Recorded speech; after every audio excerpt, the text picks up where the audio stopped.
زنا دنیا کے اندر عام ہوتا جا رہا ہے. آج کل ہم اور آپ دیکھ رہے ہیں کہ زنا ریپ کے کیسز کتنے بڑھتے چلے جا رہے ہیں. افسوس کا مقام ہے ہندوستان کے اندر آئے دن اللہ کی قسم ہے زنا پہ زنا، زنا پہ زنا، یہ ریپ کے کیس اتنے بڑھتے چلے جا رہے ہیں کہ عورتیں، ہماری بچیاں محفوظ نظر نہیں آتی، ہماری بچیاں محفوظ نظر نہیں آتی.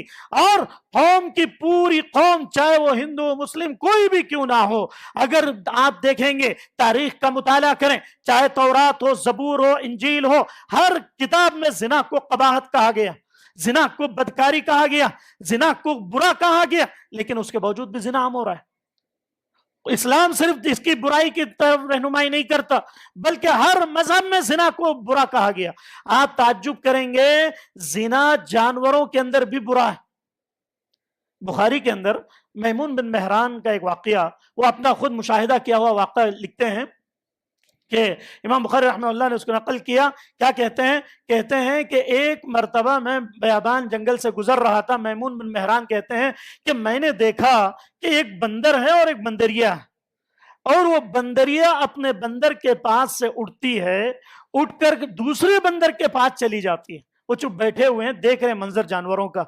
اور آپ کو معلوم ہے انسان کی جتنی نقالی ایک بندر کر سکتا ہے دوسرا جانور نہیں کر سکتا ہے، اللہ نے فطرت میں رکھا ہے. تو کہتے ہیں کہ بندریا جو ہے وہاں سے اٹھ کر کہاں چلی گئی؟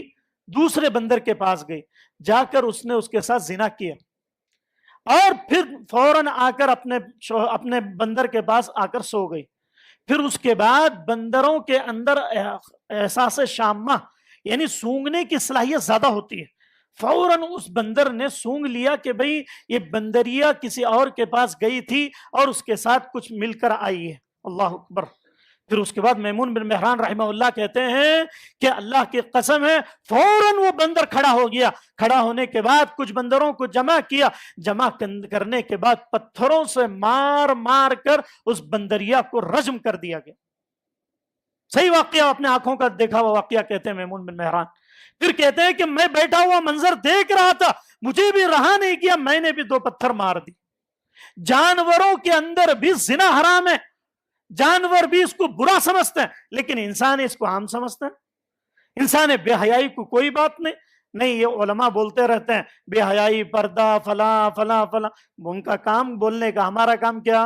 ایک کان سے سننے کا اور دوسرے کان سے نکال دینے کا. اس کے بعد جو ہے پردہ اور دوسری جو چیزیں سو بھول جاتی ہیں. ایسا نہیں ہونا چاہیے.